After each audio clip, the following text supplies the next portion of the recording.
You are given a rectangular copper bar whose length is 80 centimeters and whose cross-section is 1 centimeter by 1 centimeter. You perform many experiments on this very same copper bar. Answer all of the following. I hate this problem. And so do you. The question is, what's it doing here? What I dislike about this problem is that for the most part, the calculations in this problem, which run all the way, part A, B, C, D, E, F, G, H, I, J, K, L, M, N, with 3 parts to N, are not really about laws of physics. Rather than being about laws of physics, of which there are in fact very few, this problem deals with parameterizations. What's the difference between these two? Laws of physics give us insight into the fundamental workings of the universe itself. Parameterizations are much lesser things. Parameterizations are simply observations of cause and effect, where the real understanding is entirely missing. However, some sort of an effective formula is applied in order to get approximate results when you need them. One of the major characteristics about dealing with a parameterization rather than with a physical law is the existence of material-dependent constants. Simply the fact that one says, oh, the specific heat of this material is a particular number, means you haven't really grappled with the fundamental understanding of heat as a form of energy, and the many ways in which an object can express that as an internal energy. Instead, you simply make observations, and you find from one object to the next, the amount of temperature change you get for the same amount of heat flow differs, so you throw in a constant, one for each kind of object. What we've done in this problem is we've listed a series of constants, each of which is for copper. Now, there's nothing really special about copper except for the fact that of all the things you find in tables in most textbooks, copper supplies you a value for nearly every one of these parameters. Density, various moduli, expansion coefficients, specific heats, latent heats, thermal conductivity.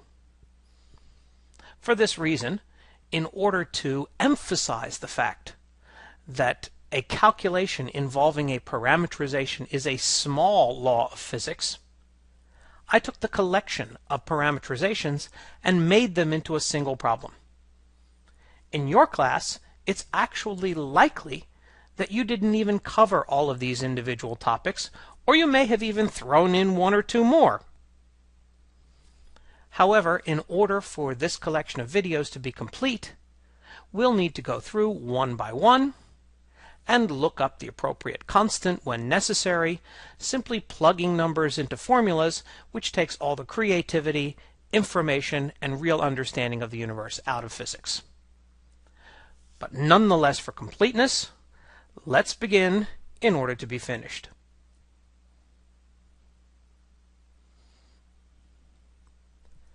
Part A asks us to find the mass of the copper bar. Well, all we know are the dimensions of the copper bar leading us to volume, and the question is, what formula relates mass to volume? And the answer is density.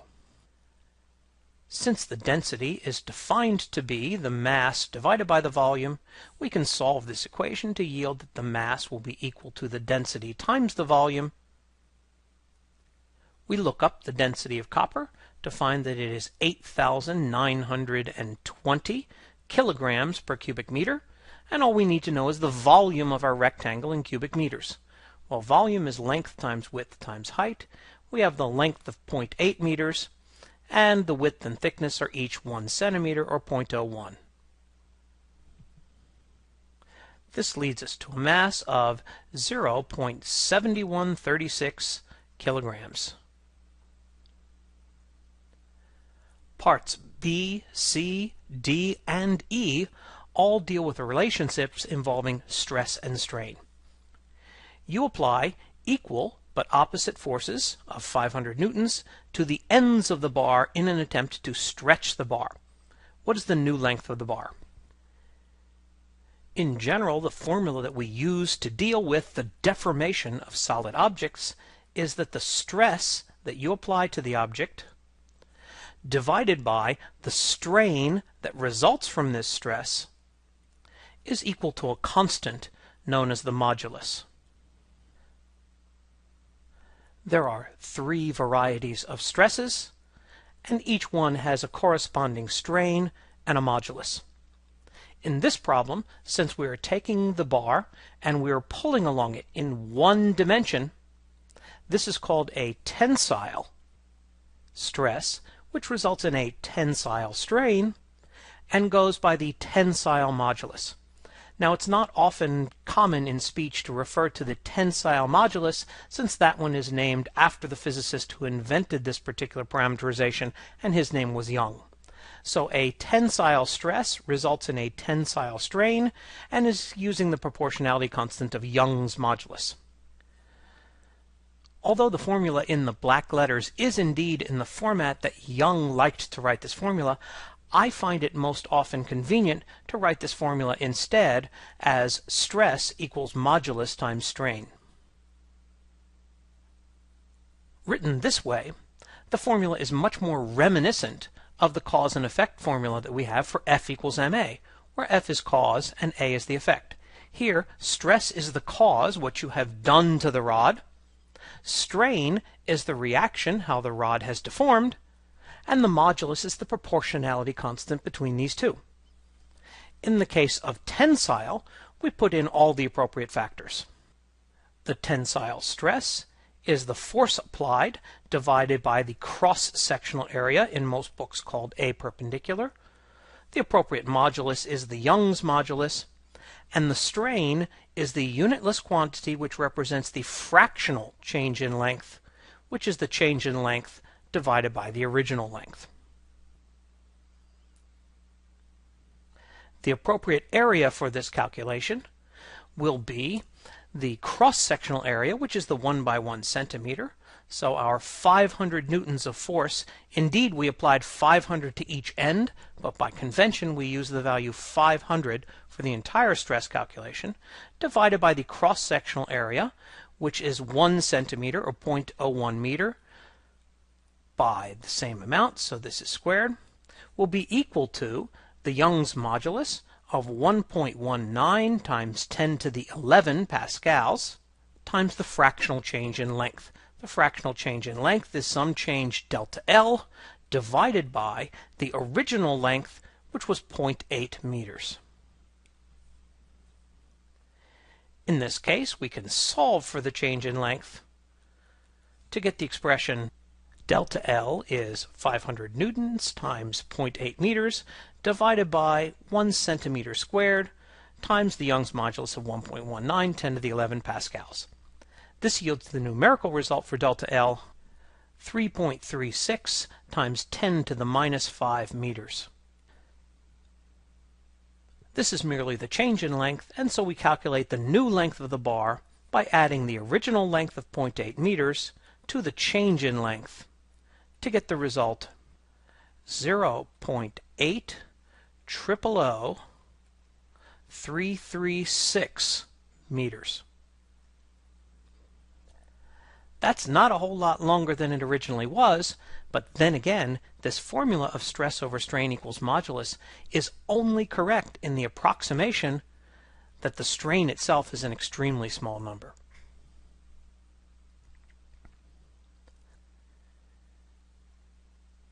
In part C, we place the bar in a vacuum, and it swells a tiny bit. What is the change in volume of the bar? A volume change is a bulk change, and so even though we still use the quantity stress equals modulus times strain, in this particular application, the stress will be a bulk stress, the modulus will be the bulk modulus, and the strain will be the bulk strain. There's one tricky thing, however. We consider the stress to be the change in pressure applied to the object. If you increase the pressure on an object, its volume decreases, and vice versa. Therefore, when we go to fill in the appropriate parameters of this, we will set the stress to be equal to the change in pressure, properly in pascals, as are all stresses, and we will set this equal to the negative of the modulus, which is the bulk modulus, times the appropriate strain, where the strain here is the unitless quantity, change in volume divided by volume. All of these formulas have a stress in pascals, a modulus in pascals, and a strain which is unitless. As a result of having placed our bar into a vacuum, we have decreased the pressure by 1 atmosphere, which in proper units is about 100,000 pascals. We look up the bulk modulus of copper to find that this one is 1.4 times 10 to the 11 pascals. And the fractional change in volume is a thing we don't know, but the volume itself is obviously length times width times height. The only unknown in this expression is the change in volume, and we can solve for that change in volume very simply. This expression results in the numerical value of the change in volume of 5.71 times 10 to the minus 11 cubic meters. In part D, we'll be applying a shear stress to the bar of 10 to the 7 pascals. We're told how the forces are applied, and we're asked for the deformation x of the bar. Once again, the relationship that we use to understand deformations of materials is that the stress we apply equals the modulus, the material-dependent proportionality constant, times the strain. We have to understand what it looks like to create a shear stress, and then this will allow us to understand how we denote a shear strain. Imagine the rectangle that's shown in blue. If we were to grip the top of this rectangle and push it to the left with some force, and we were to grip the bottom and push it to the right with an equal but opposite force, the result would be that the object deforms. The new shape of the object, if we assume that the bottom portion remains stationary, will look something like as is drawn in green. To denote this deformation, we talk about one edge having been moved with respect to another edge by a distance x. That x is related to the height h, so that we can formulate the strain for this object to be x divided by h. Working our way to the left, the modulus is the shear modulus S, and the stress is given by this force divided by the area which you are touching. That way, a force per unit area will be an appropriate unit of pascals to represent a stress. In this problem, we're very lucky that the stress itself was given as 10 to the 7 pascals. Using the value for shear modulus given in the table on the other page, we find that this is 0.48 times 10 to the 11 pascals. And based upon our understanding of the previous diagram, we recognize that the height h will be the original length of one of the sides of this square, which is 1 centimeter. We'll then be able to solve this expression for the value of x, which is the deformation of the bar. The result we get for x is 2.08 times 10 to the minus 6 meters. Part E asks us how much force applied as in Part B would be required to break the bar. Each material has a known quantity called its breaking stress. If we should apply a stress, which is a force per unit area, which meets or exceeds the breaking stress, the material will tear.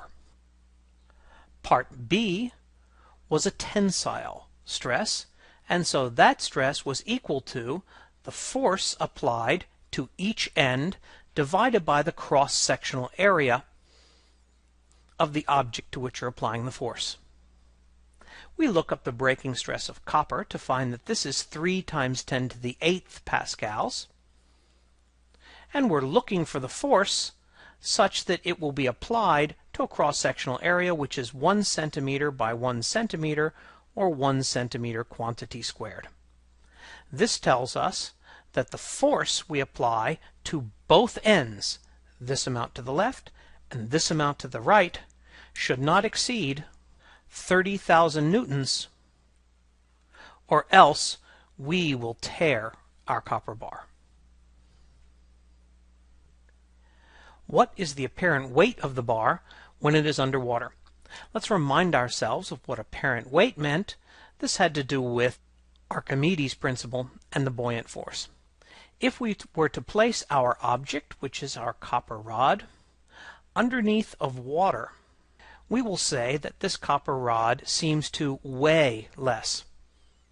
The reason is, if we were to actually go through the process of weighing it, we might attach it by some string to some sort of a scale, where this scale would measure the tension in the string as an indication of how much the bar weighs. So the apparent weight of our copper bar is in fact equal to the tension in the string as shown in the previous diagram. We recognize this immediately as a force problem, and the first step in every force problem is to draw a free body diagram. This dot will represent our copper bar. The first force that we recognize on the copper bar is gravity, which is m times g, or, using the density that we saw in part A, density times volume times g. The density in this expression, of course, is the density of copper. We also recognize that there will be a buoyant force upward onto this copper bar. That buoyant force, by Archimedes' principle, is the density of the fluid into which you are immersed times the volume of that fluid which has been displaced times g. Since, of course, the copper bar in this diagram is entirely under the surface of the water, the full volume of the bar is equal to the volume displaced. Finally, one more force is necessary to hold the copper bar in equilibrium, and that is a tension force that points upward. It's this tension force which is in fact equal to the apparent weight, and that's what we'll be solving for. Since there is a one-dimensional free body diagram, we will select our coordinate system to follow the vectors. There's no preference for the direction of positive, so we'll use up because that seems natural. In which case, the force equation that results from this free body diagram has the tension as an upward force. It has the buoyant force, density of the fluid, times volume displaced times g, and it has a downward force, which is the density of copper, times that same volume, which is the full volume of the copper bar, times g. In equilibrium, the sum of the forces is m times a, and we have no acceleration. The only unknown in this expression is the tension, and so we can solve to find that the tension is equal to the difference in density between the copper and the fluid, which is water, times the volume times g. We were only able to achieve this factorization of our formula because the copper bar was totally immersed, and therefore the volume displaced was equal to the full volume of the copper bar. We know the two densities in question of 8920 for the copper and 1000 for the water. We've gotten quite used to the volume of this particular object. It is 0.8 by 0.01 by 0.01 again, and g is 9.8, which gives us a result for the tension in the string, which is the same as the apparent weight of 6.2 newtons. If you raise the temperature of the bar from 20 degrees to 30 degrees C, what is its change in length? This is called a thermal expansion, and so what we find for thermal expansion is that the change in length is equal to the length itself times a coefficient called the thermal expansion coefficient. This is most often given by alpha in any individual textbook, times the difference in temperature. Although this formula is the one found in most textbooks, since in all other deformations of an object we've been dealing with fractional changes in length, fractional changes in volume, and even x over h that were unitless quantities, I find that this formula is easiest to remember by setting the fractional change in length equal to alpha times the change in temperature. Although this format may in fact be the easiest one to remember, since we're looking for the change in length, the previously solved formula is going to be our most direct route to that solution. And so let's plug in what we know. We know that the original length was 0.8 meters. The thermal expansion coefficient for copper is 1.65 times 10 to the minus 5. And the change in temperature, like all changes, is final temperature minus initial temperature. Notice, please, that this formula contains a delta T. Delta T's are the same quantity in both Celsius and Kelvin, and so in fact we're able to get away with putting in 30 minus 20 without converting anything to Kelvin. Plugging in the numbers, we find that the change in length is equal to 1.32 times 10 to the minus 4 meters. In part H, we are asked to suppose that during the previous temperature rise the bar were forced to remain at its original length. What then would be the quote-unquote thermal stress on the bar? Well, we can write two formulas, one for stress and strain and one for thermal expansion, so that they look very similar. The thermal expansion formula, written as I previously suggested, as the fractional change in length equals alpha delta T, can be compared to the stress-strain formula. In the case of tensile, the stress will be equal to Young's modulus times a strain, which is delta L over L. We can eliminate the delta L over L from these formulas by saying that the amount by which the bar has been kept from achieving its natural length is equal to the change that should have resulted due to the temperature change. In this case, we get the combined formula for stress that tells us that this so-called thermal stress is going to be equal to Young's modulus times the thermal expansion coefficient times the change in temperature. In our case, the Young's modulus, as we noticed before, was 1.19 times 10 to the 11 pascals. The alpha parameter is 1.65 times 10 to the minus 5 per Kelvin. And in the problem at hand, the change in temperature is a final of 30 minus an initial of 20. Plugging in the numbers, we find that we have a thermal stress induced in this object of 1.96 times 10 to the 7 pascals. In part I, we are again raising the temperature of the bar from 10 degrees to 20 degrees, except this time we're asked for its change in volume. There will be two ways to approach this problem. The first would be to say, okay, the length changes, we calculate that. The width changes, we calculate that. The height changes, we calculate that. We take the product of those three numbers to find the new volume, and then take the difference. The other way is to recognize that a volume is a three-dimensional expansion. And so to good approximation, since delta L was equal to L times alpha times delta T, delta V will represent 3 times this change, so that the coefficient in here should be 3 times the alpha that we use for a linear expansion.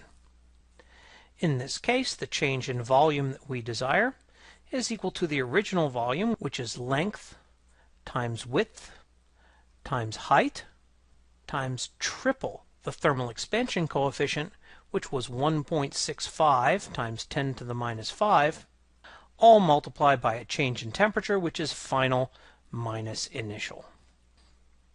And this gives us a volume change of 3.96 times 10 to the minus 8 cubic meters.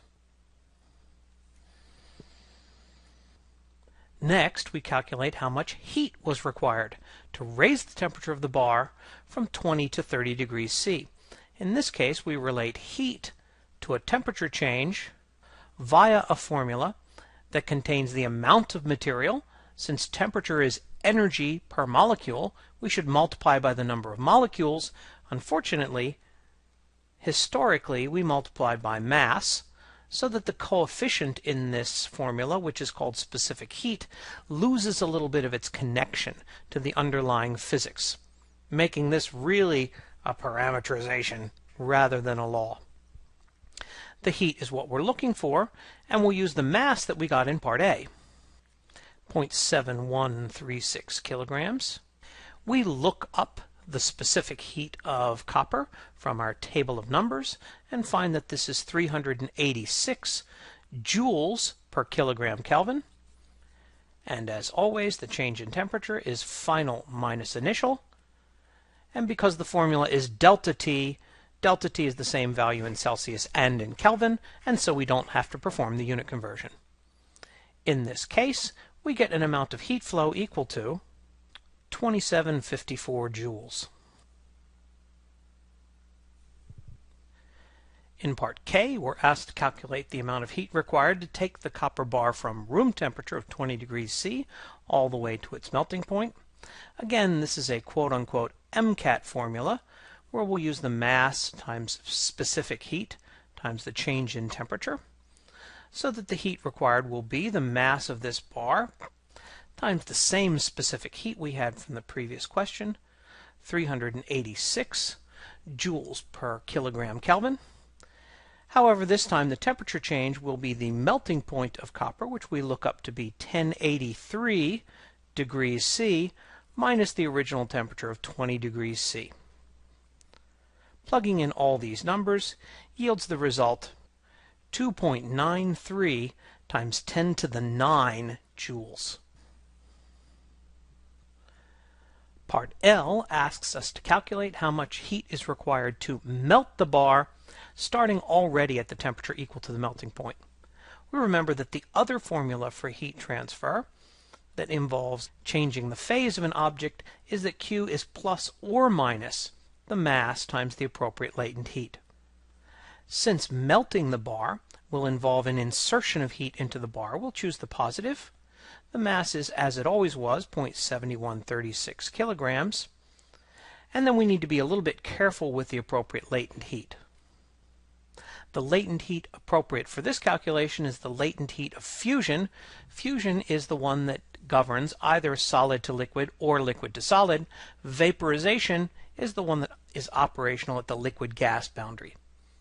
And so we look up the latent heat of fusion of copper and find that it's 205,000 joules per kilogram. This leads us to an amount of heat which is equal to 146,288 joules. In Part M, we move on from heat quantity in joules to heat rate in watts. In this case, we place one end of the bar in ice water and the other end in boiling water. I'm going to assume that these two ends are the ones that are separated by the 80 centimeters. And we're to calculate the rate at which heat flows through the bar. This will involve the formula to calculate H via conduction, which involves the thermal conductivity, which in most books is given by K, times the cross-sectional area divided by the length, times the difference in temperature between the two ends of the bar. In our case, we can look up the thermal conductivity. For the case of copper, it's a rather large thermal conductivity of 401 watts per meter Kelvin. The area that we use is the cross-sectional area. The cross-section, if the heat is flowing along the 80 centimeter side, is going to be 0.01 by 0.01, 1 by 1 centimeter, and the length over which the heat flows is 80 centimeters. Finally, the difference in temperature, just to make H positive, I will take the high temperature end. Boiling water boils at 100 degrees C. Ice water is at 0 degrees C. And of course, since this formula has a delta T, I don't have to convert any of my temperatures to Kelvin because delta T is the same number whether using kelvins or Celsius. This will give us a heat transfer in watts of 5.01 watts. Finally, Part N, the last part of this god-awful problem, and I actually feel kind of bad. This is the Stefan-Boltzmann Law, and this is real physics. This isn't a parameterization. But nonetheless, let's go ahead and finish it out. This time we're placing the bar inside a vacuum box while the bar is sitting at a temperature of 500 degrees C. We're asked first, what is the rate at which heat flows off of the bar into the vacuum? We're next told that if the walls of the vacuum box are at a particular temperature, what is the rate at which heat flows in from these walls? And then finally we're asked for the net rate of heat flowing in and out of this object. The formula for this problem is that the heat in watts is going to be equal to a parameter called the emissivity times the Stefan-Boltzmann constant. This one is 5.67 times 10 to the minus 8 times the area from which the heat is emitted times the temperature to the fourth. Before we even begin, we recognize that as compared to every other temperature formula in this entire problem, where those were delta T, this is not delta T, the T stands alone. And when the T stands alone, just as in PV equals nRT, we must use the temperature in Kelvin, or else we'll be getting the wrong result. If we're looking at the case where the bar is at 500 degrees Celsius, we can calculate the heat of the bar by taking an emissivity of 1. This means that the surface is perfectly absorbing and therefore perfectly emitting of heat. Stefan-Boltzmann constant of 5.67 times 10 to the minus 8. That's easy to remember using 5678. The area of the bar. Let's leave that as a question for a moment. But we'll go ahead and put in the temperature, which must be in Kelvin, so it's not going to be 500 degrees C, it's going to be 500 plus 273. And that quantity will be to the fourth power. We have to stop and think for a moment about the area from which the heat is being emitted. Our rectangular object has 6 sides. The area that we use is the total surface area of the object. 4 of the sides of the object are going to have a length of 0.8 and a width of 0.01. So this represents their area, and that times 4 is going to be 4 out of the 6 sides. Lastly, there are 2 more sides, and although they don't make a large percentage difference, for completeness here we consider that these 2 sides have an area of 0.01 by 0.01. This gives us a total surface area emitting into the vacuum of 0.0322 square meters. Plugging this into the previous formula, we find a total rate at which heat leaves the object of 652 watts.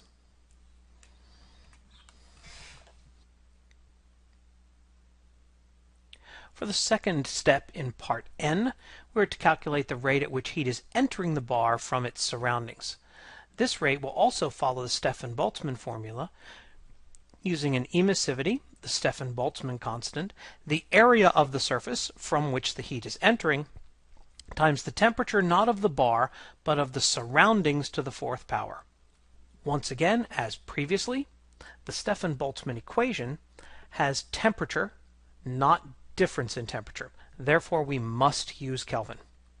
The only difference from our previous calculation is that we need to use the temperature of the surroundings. So we'll have an emissivity of 1.0. We still have the Stefan-Boltzmann constant, which is 5.67 times 10 to the minus 8. The area of the bar has not changed, 0.0322. However, of course, the temperature is our 20 degrees Celsius plus 273 to convert to Kelvin, quantity to the fourth power. This gives us the rate at which heat is entering the bar due to the surroundings of 13 watts. Finally, in the last part, we're to calculate the net heat flow, and we see that there are 652 watts that are leaving the bar due to the fact that it's at the higher temperature, and only 13 that are entering, giving us a net rate of heat flow leaving the bar of 639 watts. I'm glad you made it to the end of this very long problem. But I set up the problem to be very long for a good reason. A lot of formulas you wind up studying in your physics course are parameterizations rather than being real laws of physics. As a result, they have a lesser importance, and by jamming them all together and giving you the same material and the same size bar, hopefully I've placed them in the appropriate context of lesser importance, but still something you need to cover in order to ace your class.